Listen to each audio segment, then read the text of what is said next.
Want to know what your dog is thinking? Have a challenging dog behavior you need help with? The Dish on Dogs is your source for all your canine questions. Improve your relationship with your dog and deepen your understanding of your furry friend. Right here on the Dish on Dogs. Welcome everyone to another exciting, fun, and hopefully informative edition to the Dish on Dogs. I'm your host, Mike Gould, founder, CEO, and affectionately known as the mayor of Houndstown, USA, home to the happiest dogs on earth. I'm saying that because I said that about 500 times today, so it's imprinted in my head. Joining me today is the very lovely Jackie Bondanza, who of course is the human brains of Houndstown, USA, and I am the mammalian brain, that little green brain. That's me. Today we're going to be talking about... what are we going to be talking about? See, this is why I have to be the brain. She's the brain. What are we talking about? Well, we thought today we would talk about, as we're approaching the end of 2020, we would talk about the year that we've had here at Houndstown, both on a franchising level, a growth level, and talk about maybe some of the challenges and issues with dogs that we've seen come into the facility. But let's talk about just the year, the Houndstown year, and how we've done through 2020. Right. Well, the Houndstown year is tied into, obviously, the universe's year. So this was an unusual year. It's not a typical year by any stretch of the imagination. So without talking about COVID-19, we can't really talk about our year because it's very symbiotically connected right, to that's one what another. I mean. Okay, yeah. So it's been a crazy year, but where there's craziness, there's opportunity in everything business. Obviously, there's families and personal issues. So this is, has the whole country upside down, or out of balance, I should say. And when we talk about dogs, we talk about keeping them in balance. So what happens is when we as humans become out of balance, which we all are, it affects the dogs. And we see that at Houndstown, dogs coming in. I did a very interesting interview yesterday with Wall Street Journal, and I kind of got off the track, but I talked about the sociological and psychological factors that are happening during this particular year 2020. When we're isolating as humans, we're taking dogs into our homes to compensate for that, which is a good thing, right? So at the beginning of the year, the shelters were empty because we need that. We're mammals. We need companionship and interaction with other mammals. So people went out, and we all know that dogs provide emotional support. They don't have to be trained to do it. Just by virtue of being dogs, they do it. You pet them, their tail wags, they lick your face, and it makes you feel good, period. Mm-hmm. Makes some of you feel good. Doesn't make me feel good. Because my dog eats his own poop. But that's another story. Bad joke? Okay. Yeah. But there has been some psychological and sociological phenomena that have taken place. So the more we remove ourselves from social interaction, and isolate, and then we bring dogs into our den, our human den, behavioral problems exist, right? People are, I'm assuming, getting on each other's nerves. Children aren't interacting with other children. This has to have an effect on kids. I mean, you don't need to be a human psychiatrist or psychologist to understand young children need to interact with other young children besides their mother, father, grandmother. Right, for socialization and just to learn basic human skills as they develop. So it's the same for dogs, right? So completely. Back in March when this all started, we obviously saw a huge decline in the number of dogs that are coming into our facility on a regular basis for the first, month or two, when it was very confusing about what was going on. Right. However, we had a ton of essential workers, nurses, doctors, pharmacists, government workers, postal workers, people that are essential and didn't have the luxury of staying home. We did host a lot of their dogs through the pandemic. And, I think one of the most interesting things, the feedback that we got from them was, number one, they were super grateful that we were allowed to be open. We were deemed an essential business and we're allowed to stay open, right? Right. And the second point of feedback from them was that they were so grateful that their dog could continue in his or her routine. And that the routine didn't have to get disrupted, even though their lives were becoming a little bit more stressful. Nurses are getting called in to go to work 5, 6, 7 days a week. So we had some customers coming into our lobbies in tears because they saw that their dog was so happy coming into Houndstown and continuing his or her routine. It just added some levity to their day, into their life. So that, those dogs benefited, I think, the most through all of this because they never had a disruption in their kind of weekly routine. Right. So in many ways, right. So although we were restricted, humans were restricted in what we could do and who we can interact with. We took dogs and we kind of projected the same things onto them. And dogs are dogs that require social interaction. We go over this all the time. Children require social interaction, dogs. And dogs mature at a greater rate, a faster rate. So a dog that's been staying at home for 6 or 7 months, that's like years of its life, right? Well, that's true. So if dogs age, it's 7 years to every 1 year. Right. So a dog that maybe the Christmas puppies from 2019 that maybe just started coming to daycare in February, March, and then that changed. So now they've been at home the majority of their life, which is essentially the equivalent of 7 years. So, we have seen some dogs, thankfully, we're seeing more dogs in our facilities than ever before now, because I think people are realizing the importance of getting their dogs back into a routine. And they're finding it really difficult to be at home, to work from home, to be on a Zoom call, and to have to entertain a dog. And they see that their dog needs a lot of exercise. And the only place that they can really get that in a meaningful way is in a place that offers real interaction, right? So talk a little bit about some of the challenges that we saw our customers kind of move through COVID. I know one of them was being, when they're not allowed to, or when they're not being allowed to come into daycare, people thought, and this is a common misconception, of leash walking and the concept of leash walking and how it's really not equivalent to a day at daycare. Right. So young dogs, particularly, when we talk about young, 6 months to 2 years old, that's our primary customer for the most part, 1 to 3 years old. And dogs are predators, and they hunt. So they do their exercise in spurts. They run for 50 to 75 yards, and that's the end of it. So they don't run marathons. And what you said, it's taking dogs for leash walks is counterintuitive to what a dog really needs. So the first thing is you would literally have to run hundreds of yard dashes with your dog 20 times a day in order to get even close to what they can do at doggy daycare, Houndstown. So at Houndstown, I can't speak of all doggy daycares because I know no other doggy daycares offer the same service we do.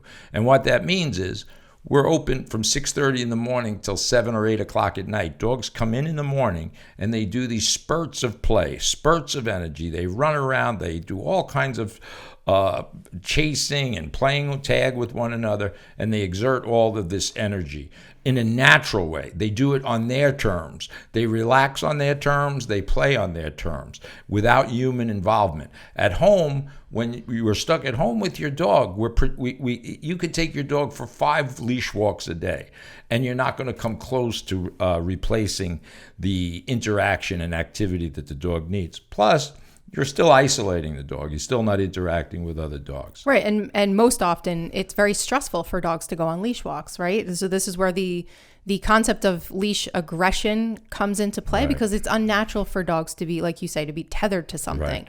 So I've just heard a lot of things that customers have said over the past couple months, how, they're spending all this time, they're walking their dog 5 miles. Why isn't the dog tired? Right. And the funny thing is, and I've been saying this for years and years and years, and people kind of look at me like I'm nuts. I see people that have these big backyards and these big enclosed areas, and they're walking their dog on a leash in front of our house. And when I ask people, why are you walking your dog? That's my first question. Why are you walking your dog? And their answer is, I thought that's what I'm supposed to do, number one, or I'm giving it exercise. And they have a reason, but it's a human reason. But when you tether an animal, any animal, just think about it. Any animal, if you tether it, tie it to something, it restricts their movement, their ability to fight or flee, which is a natural instinct in humans. So picture a child with shackles on their feet, and mom and dad are walking them along the boardwalk at the beach. You'd look at them, obviously, and say they're crazy, because you want the kid to be able to run, come back, run. You supervise them. You don't tether them to you. So the psychological effect, and not all dogs, but a large amount, Jackie talks about leash aggression. It's a phenomenon. It's not even a phenomena. It's an event that takes place from constantly restraining your dog. You restrain your dog, it barks at another dog, and it's this constant conflict that you put the dog in. And that's what's creating these problems. If dogs don't socialize correctly in the first year of their life, they're going to have a harder time doing that, just as we are. The children today that are home for a year are going to have a kind of a funny, odd time whenever they're allowed back to do their, playing at the beach and interacting with one another. They're going to struggle socially. Right. So dogs have to learn skills or relearn skills if they're not properly socialized early on in life. Or regularly. So yeah. I think that's obviously why we're the hugest proponents of regular interactive daycare, because we really see the value for the dog. Right. We see it every day. Right. But as I said in another episode, as I travel around the country and I visit our other doggy daycares, the devil is in the detail. The word doggy daycare could mean anything. It could mean I put a dog in a kennel all day. You're taking care of the dog for the day. But what we do, no one else does. I will tell you that straight up. No one does what Houndstown does. That means we allow dogs to be dogs. We listen to the customers. We make our little themes, Houndstown, and it looks aesthetically good. But for the dog is allowed to interact and play with other dogs without human interaction, meaning we don't yell at them, we don't squirt them with water bottles, we allow them to interact naturally. So when people say, I think my dog will be all right, well, they should be by virtue of the fact they're a dog. So it's like saying, I think my fish will swim, or I think my bird will fly. By nature's law, they should be, unless you've done something as a human to restrict that. If you clip a bird's wings, it's not going to fly, obviously. So these are natural things. So it's not a head scratcher for me when we take dogs. We were just down in Space Coast. We did 200 temperament evaluations. I think 198 of them passed.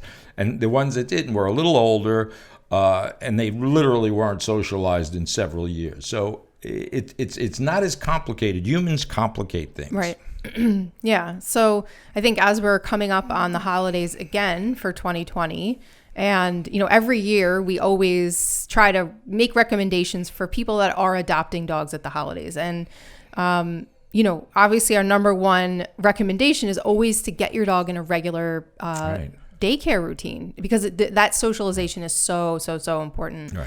And the second thing is really when you bring a dog home, to make sure that you're setting boundaries and structure and all of that from the beginning. Right. And the dogs that come to us regularly, like our regulars that come 5-6 days a week, they don't have nearly as many behavioral issues at home, because they learn how to interact and socialize. Like our staff, they don't allow dogs to jump on them in playrooms to the best that they can. So it's like sending children to school. They learn certain social skills to a certain degree that are carried into the home. Definitely. Yeah, and so we see it all the time. And as I said, it's no longer a luxury doggy daycare. It's for our customers, our core customers, who are workers. Of course, every worker is essential to some degree. Anybody going to work, whether you operate elevators in New York City, you're a housekeeping in a hotel, we're all essential workers. So anybody who is going to work understands the need. The need for dogs to interact, just like you understand the need for child daycare. So for some people, there's of course certain people that don't have that need. They're home, you're retired, you're home with your dog. Obviously, you may not need.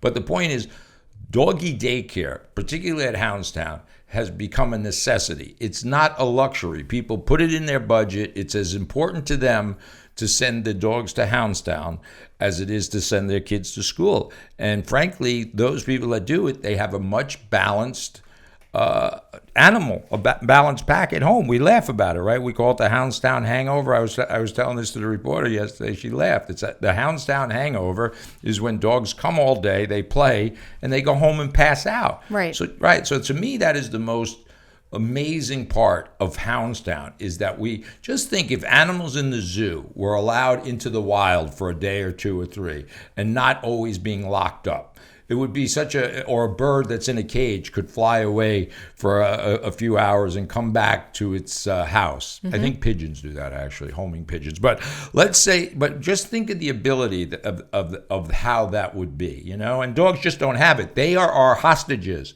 We all think we're doing great. All of our customers are very loving, very caring, but at the end of the day, dogs can't make decisions. They can't open the door and move to the next door neighbors. They can't move to Hollywood to become actors and actresses like I want to do.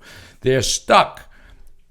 And everything revolves around the human owner's decision. Whatever you feed them, whatever you buy them, whatever you do, it's your decision and your dogs. So you could be a good hostage taker and bring your dogs to Houndstown, or you can sit home watching Dancing with the Stars, eating popcorn, and not allowing your dog to interact with other dogs. Not good.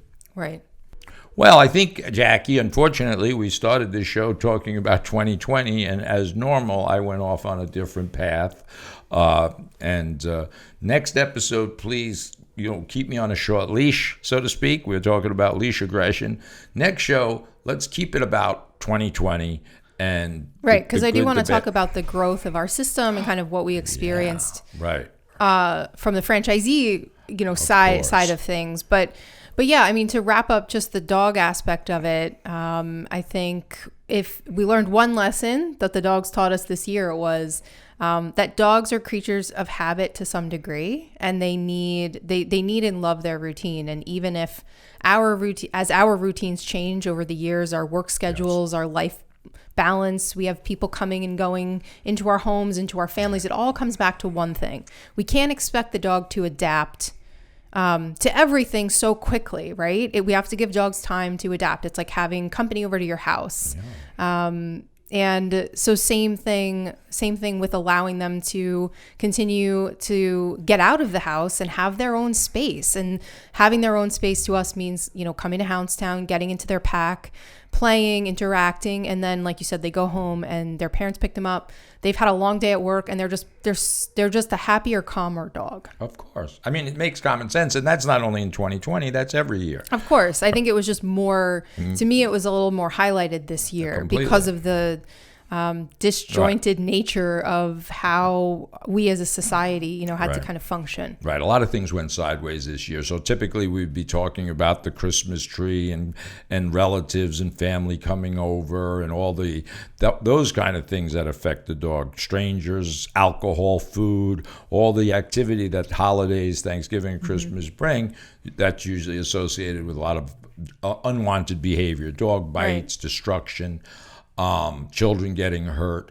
This year, it's almost opposite of that. It is kind of a strange way. It's opposite of that. So it'll be kind of interesting to see how the dogs, the kind of the 2020 dogs, how just like with children, in 6 months, next Christmas, hopefully, when we're all back together with our families and we're back in the swing of things, how will the 2020 dogs react? Right? What are going to be the behavior issues that come about because they weren't, these things weren't happening to some degree for a year. So to highlight that point, and I guess we'll wrap this up on that note, but we social distance at Houndstown. So dogs and our employees at Houndstown by naturally social distance. We're in 4,000 or 5,000 square foot facilities. So the humans shouldn't worry about dropping up and picking up their dogs for that regard. And obviously, thankfully, dogs are not transmitters of COVID-19. So so they shouldn't be held hostage because we are. That's the way I see it. Mm-hmm. If you need us to go to your car and pick up, remember your dogs are on a 6-foot leash.